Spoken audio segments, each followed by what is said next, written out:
उद्याच्या 18 तारखेला जे सातारा सांगली विधान परिषदेच्या निवडणुकीचं जे मतदान होणार आहे, या पार्श्वभूमीवर सातारा जिल्ह्यामधील राष्ट्रवादी काँग्रेसचे सर्व सन्माननीय जिल्हा परिषद सदस्य, पंचायत समित्यांचे सर्व सभापती, त्याचबरोबर नगरपालिकांचे आमचे सर्व सन्माननीय नगरसेवक आणि या जिल्ह्यामधील सर्व प्रमुख नेते मंडळी यांची बैठक आज पार पडली आणि या 18 तारखेच्या निवडणुकीच्या अनुषंगानं आपण काय भूमिका घ्यायची या संदर्भात कार्यकर्त्यांची मतं आज जाणून घेण्याचा प्रयत्न मी या बैठकीमध्ये केला।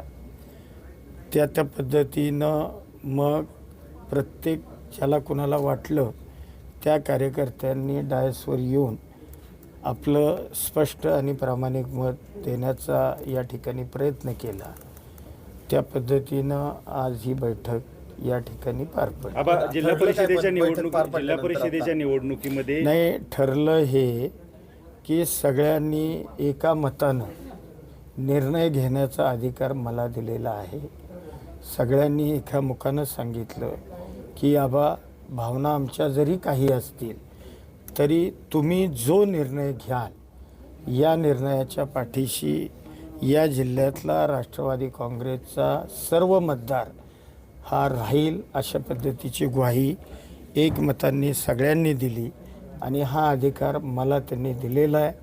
त्यामुळं हा आता पुढं भविष्यात हा निर्णय जो मी घेईन त्या पद्धतीनं सगळे जिल्हा परिषदेच्या निवडणुकीमुळे निर्णय ठरलेला नाही। हो, आता भावना सगळ्यांनी व्यक्त केल्या, ज्या काही कटू चांगल्या काही भावना असतील त्या व्यक्त करण्याचा प्रत्येक सभासदांनी प्रयत्न केला।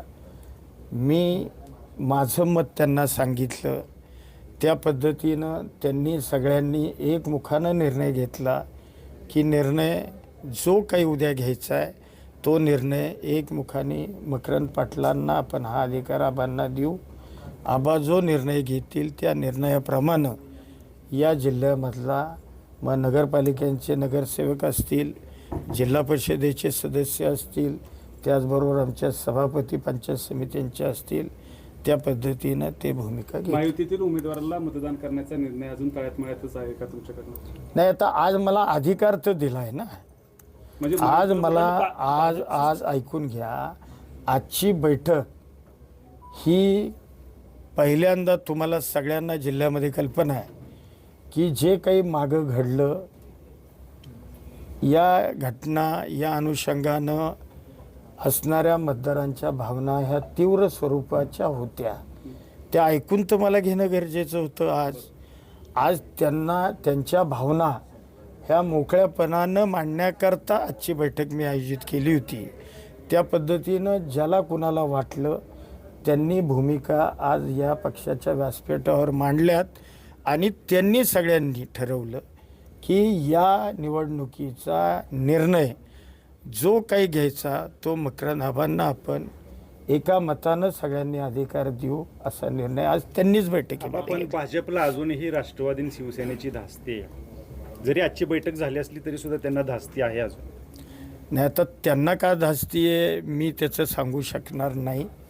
कदाचित कालच्या निवडणुकांमध्ये जे काही कटू वाईट आठवणी असतील किंवा आहेत या अनुषंगानं कदाचित त्यांना ते वाटलं असण्याची शक्यता आहे। पण तुमच्यापर्यंत त्यांची जी काही प्रतिक्रिया आहे ते तुमच्यापर्यंत पोहोचल्या, पण तुम्ही तुमच्या वरिष्ठांपर्यंत जे काही आत्ता चर्चा झाली ही सांगणार आहात का? आणि महत्त्वाचं म्हणजे महायुतीच्या समन्वय बैठक जी काल झाली त्याला तुम्हाला निमंत्रण होतं का, किंवा तुम्ही असाल, शंभूराज देसाई असतील, तुम्ही दोघंही त्या बैठकीला आलेला नव्हता म्हणून हा प्रश्न? नाही, कालच्या बैठकीचं म्हणजे स्वतः मला भारतीय जनता पार्टीचे प्रदेशाध्यक्ष सन्माननीय रवींद्र चव्हाण साहेबांनी फोन केला, शिवेंद्रराजेंचा मला फोन आला, जयकुमार गोरेंचा मला फोन आला आणि त्या तिघांनीही मला बैठकीला उपस्थित राहण्याची जरूर विनंती केली।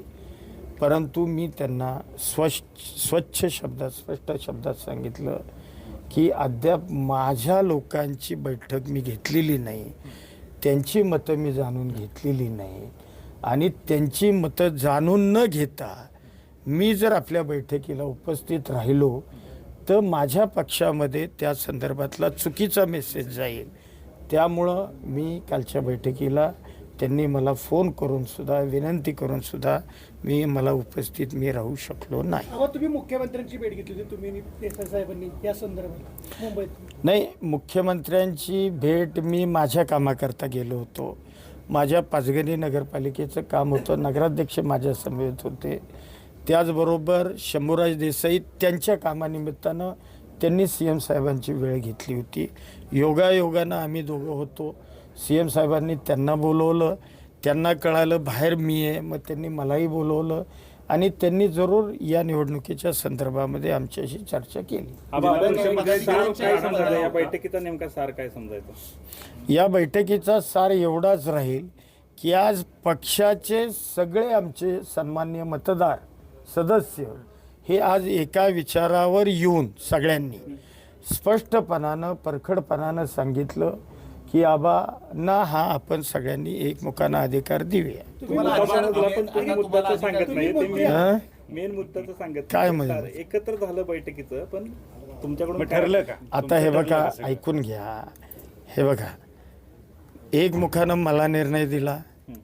माझ्यासुद्धा वर पक्षाची वरिष्ठ मंडळी आहेत, मला त्यांच्याशी बोलावं लागेल. वरिष्ठांपर्यंत अगदी आमच्या महायुतीचे नेते, या महायुतीच्या नेत्यांबरोबर मग मुख्यमंत्री साहेब आमचे असतील, दोन्ही मुख्यमंत्री महोदय असतील, या तिघांच्या कानावर तरी मला आमच्या सगळ्या सन्मान्य सदस्यांच्या भावना ह्या घालणं माझं काम आहे ना. आज जर मला त्यांनी एकमुखानं हा निर्णय घ्यायचा अधिकार जर दिला आहे तर वरिष्ठांच्या कानावर माझ्या सदस्यांच्या भावना या जिल्ह्यातल्या घालणं हे माझं कर्तव्य आहे. तुमची वैयक्तिक भूमिका आहे मंत्री म्हणून. मंत्री म्हणून मी नाही ना मतदार ह्याचा. काल उपमुख्यमंत्री एकनाथ शिंदेंनी आम्ही युतीतूनच ही निवडणूक लढवतो असं स्पष्ट सांगितलं आणि युतीचे उमेदवार निवडून येतील असंही सांगितलं होतं. मग युतीचे उमेदवार निवडून येणारच ना. ज्या वेळेला महायुतीमध्ये आम्ही एकत्रित काम करतो, महायुतीचे उमेदवार निवडून येणारच ना राज्यातले.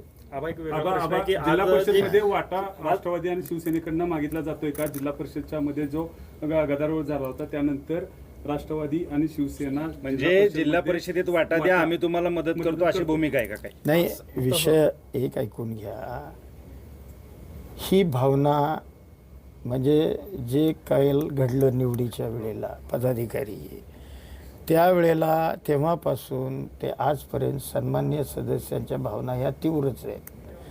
आता त्या भावना त्यांच्या ज्या आहेत, ज्या मी ऐकल्या, त्या वरिष्ठांच्या कानावर तर मला घातल्या पाहिजेत. मग जे घडलं तो विषय असेल, जे उद्या काही करणार आहात तो विषय असेल, किंवा सन्मानाची वागणूक देण्याचा विषय असेल, हे विषयच आहेत यामध्ये की आम्हाला बाबा सन्मानाची वागणूक दिली गेली पाहिजे. त्यात चुकीचं काय? आपण एक महत्त्वाचा विषय आहे की आज भाजपची एक बैठक पार पडते, तर त्या बैठकीला आपल्यातलेच काही सदस्य त्या ठिकाणी आहेत. तर याबाबत काय तुम्ही आपल्या चिन्हावर निवडून आले? आपल्या चिन्हावर, माझ्या चिन्हावर निवडून जे आले, जे जिल्हा परिषदेच्या निवडणुकीला फुटले, त्यांचा आमचा कुठलाही सन्मान नाही. ते आता आमचे नाही. निर्णय अंतिम कधी कळेल?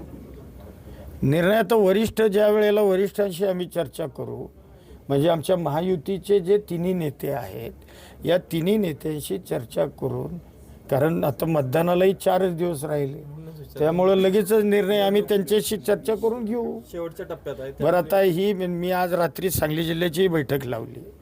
सांगली जिल्ह्यातली राष्ट्रवादी काँग्रेसच्या सगळ्या प्रमुखांची आणि सन्मान्य सदस्यांची सांगलीची आज रात्री मी एकत्रित बैठक लावलेली आहे. आणि आज सातारा जिल्ह्याच्या भावना ऐकल्या, संध्याकाळी सांगली जिल्ह्यातल्या सदस्यांच्या भावना ऐकणार, नेत्यांच्या भावना ऐकणार आणि वरिष्ठांपर्यंत त्या भावना मी कळवणार. वरिष्ठ जो आदेश देतील त्या आदेशाच्या बाहेर आम्ही जाऊ शकत नाही.